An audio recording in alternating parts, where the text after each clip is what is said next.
संघर्ष fast news सदैव आपल्या सेवेत। T20 वर्ल्ड कप मध्ये 5 मार्च रोजी मुंबईमध्ये सेमीफायनल सामन्यात इंग्लंडवर मात करत भारतीय संघाने अंतिम सामन्यात प्रवेश केला होता। काल अंतिम लढतीत न्यूझीलंड विरुद्ध अंतिम सामना रंगणार होता।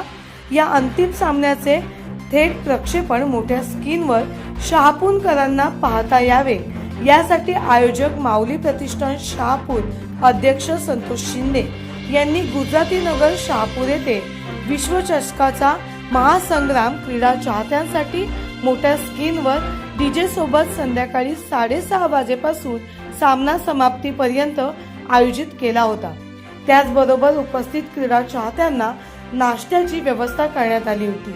या सुवर्ण संधीचा शहापुरातील क्रीडा चाहत्यांनी पुरेपूर फायदा उचलत मोठ्या स्क्रीन ठिकाणी भारत विरुद्ध न्यूझीलंड अंतिम सामन्याचा लाईव्ह थरार पाहण्यासाठी मोठ्या प्रमाणात गर्दी केली होती।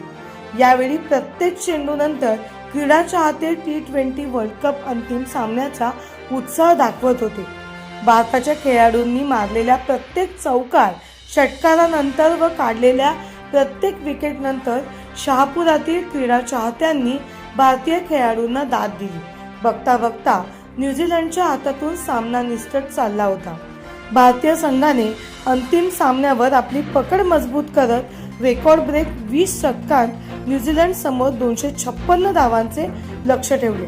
प्रत्युत्तरादाखल न्यूझीलंड संघाचा डाव गडगडला आणि भारतीय संघाने ऑल आउट करत न्यूझीलंड संघावर शानदार 96 धावांनी विजय मिळवत T20 व विश्वचषकावर आपले नाव कोरले। अंतिम गडी बाद होताच उपस्थित क्रीडा चाहत्यांनी एकच जल्लोष करत डीजेच्या तालावर नाचत मोठ्या जल्लोषमय वातावरणात वाजत गाजत एकच ठेका धरत विजयाचा मनमुराद आनंद साजरा केला। यावेळी क्रीडा चाहत्यांनी आयोजक संतोष शिंदे यांना खांद्यावर उचलत नाचत आपल्या भावनांना वाट मोकळी करून दिली।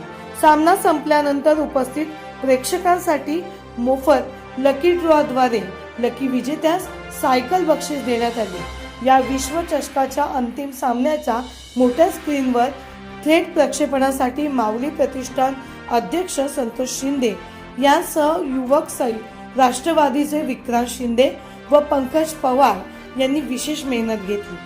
संघर्ष फास्ट न्यूज अंकुश गोहिल।